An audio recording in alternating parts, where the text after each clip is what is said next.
नमस्ते दोस्तों, रहस्यमयी ज्ञान चैनल में आपका स्वागत है। दोस्तों, आज मैं आपको नीलावंती ग्रंथ के बारे में थोड़ी जानकारी देने जा रहा हूँ। दोस्तों, नीलावंती ग्रंथ को भारत सरकार ने बैन कर दिया है क्योंकि इस ग्रंथ को एक श्रापित यक्षिणी के द्वारा लिखा गया है। ऐसा माना जाता है कि जिसने भी लालचवश इस किताब को पढ़ने की कोशिश की, उसकी मृत्यु हो गई या फिर वह पागल हो गया। जब बहुत सारे मामले आने लगे तो भारत सरकार ने ग्रंथ को पढ़ने पर पूरी तरह से बैन लगा दिया। दोस्तों, यह बहुत समय पहले की बात है। उत्तर प्रदेश के एक छोटे से गांव में एक आदमी था। उसकी एक पत्नी और एक छोटी सी बच्ची थी। जब वह बच्ची 5 वर्ष की हुई तो उसकी माँ की मृत्यु हो गई। उस बच्ची का नाम नीलावंती था। नीलावंती की माँ की मृत्यु के पश्चात नीलावंती के पिता ने उस गांव को छोड़ दिया और नीलावंती को लेकर दूसरे गांव में चले गए। दोस्तों, नीलावंती के पिता जी को आयुर्वेद का अच्छा खासा ज्ञान था। नीलावंती भी अपने पिता से आयुर्वेद का ज्ञान लेती थी। नीलावंती के अंदर एक खासियत थी। वह पेड़ पौधों, जानवरों, पशु पक्षियों सबकी भाषा समझती थी। यही नहीं, नीलावंती के स्वप्न में शैतान भी आते थे और नीलावंती को जमीन के नीचे पड़े हुए गड़े हुए धन दौलत के बारे में जानकारी देते थे।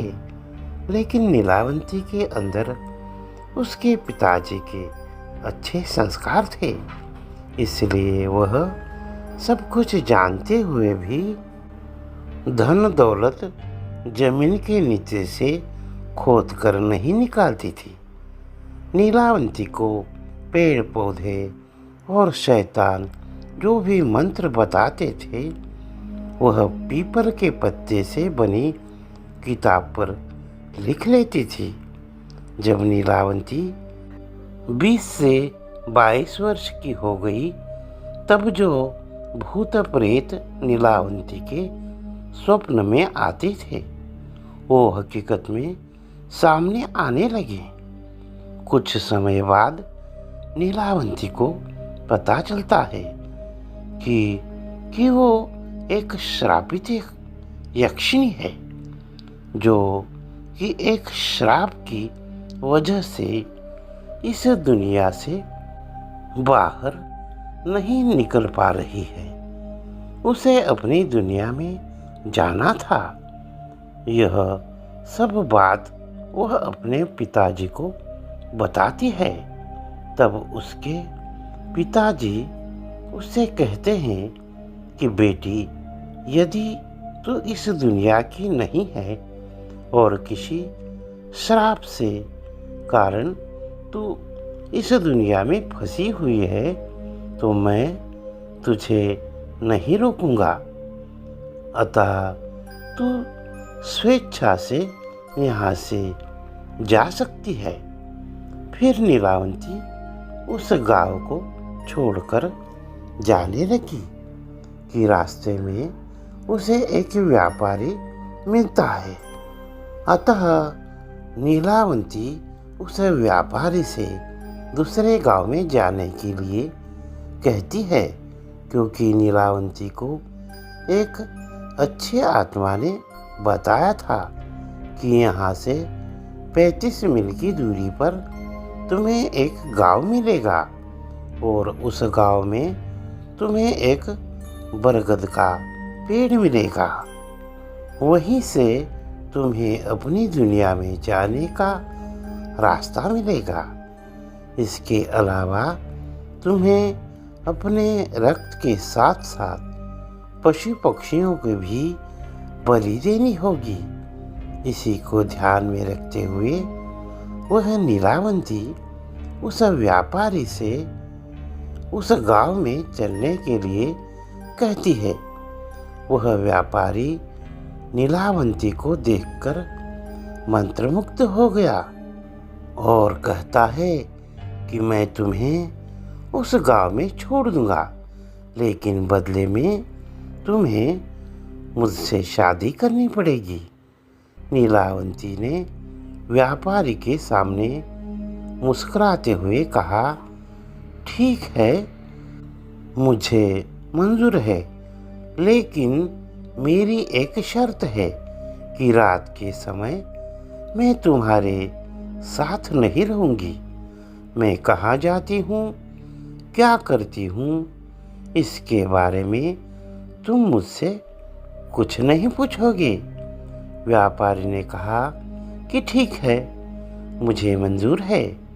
उसके बाद वह व्यापारी नीलावंती को अपने बैलगाड़ी में बिठाकर उस गांव में ले गया। फिर शर्त के अनुसार नीलावंती ने उस व्यापारी से विवाह कर लिया। रात के समय नीलावंती प्रतिदिन बरगद के पेड़ के नीचे तंत्र मंत्र करने के लिए चली जाती थी। वहाँ पर वो अपना रक्त और पशु पक्षियों की बलि भी चढ़ाती थी।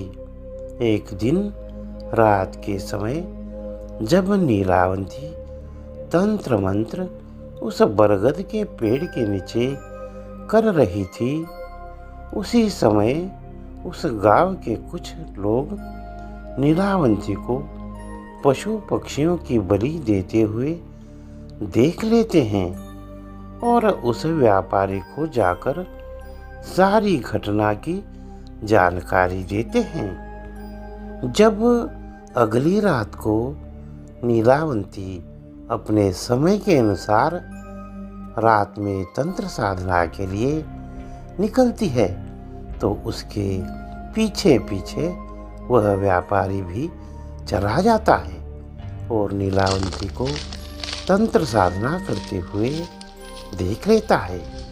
अगले दिन नीलावंती के स्वप्न में शैतान आता है और उससे बताता है कि नीलावंती, कल जब तुम तंत्र साधना के लिए बरगद के पेड़ के नीचे जाओगी, उसी समय बरगद के पेड़ के बगल से जो नदी बहती है, उस नदी में तुम्हें एक लाश बहती हुई दिखाई देगी। उस लाश के गले में एक ताबीज होगा, तुम्हें उसे खोल देना है। गले से ताबीज को निकालने के बाद उसी नदी में तुम्हें एक नाव पर सवार आदमी मिलेगा। तुम्हें इस ताबीज को उस आदमी को दे देना है। वह तुम्हें दूसरी दुनिया के दरवाजे तक पहुंचाने में तुम्हारी मदद करेगा।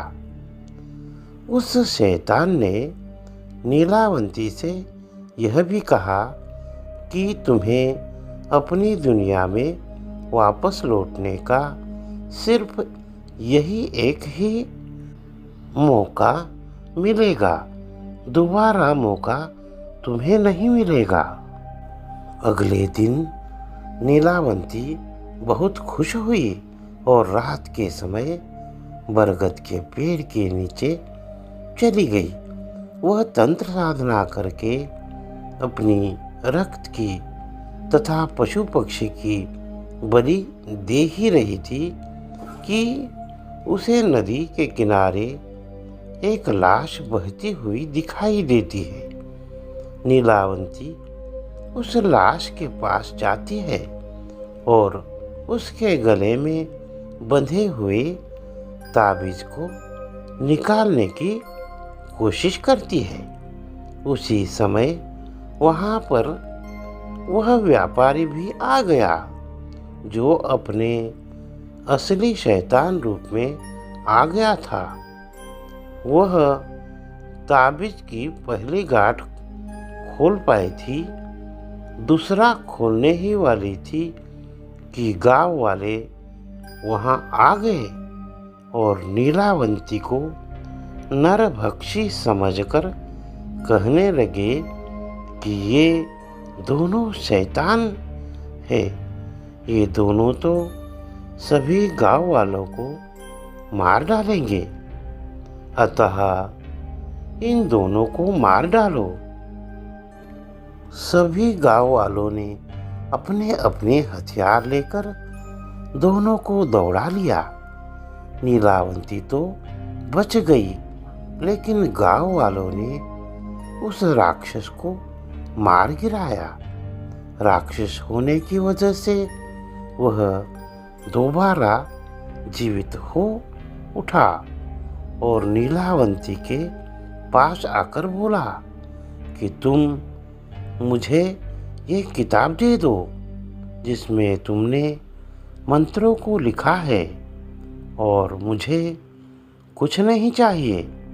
तब नीलावंती ने सोचा कि यदि यह किताब इस शैतान को मिल गया तो यह दुनिया के लिए अनर्थ साबित हो सकता है।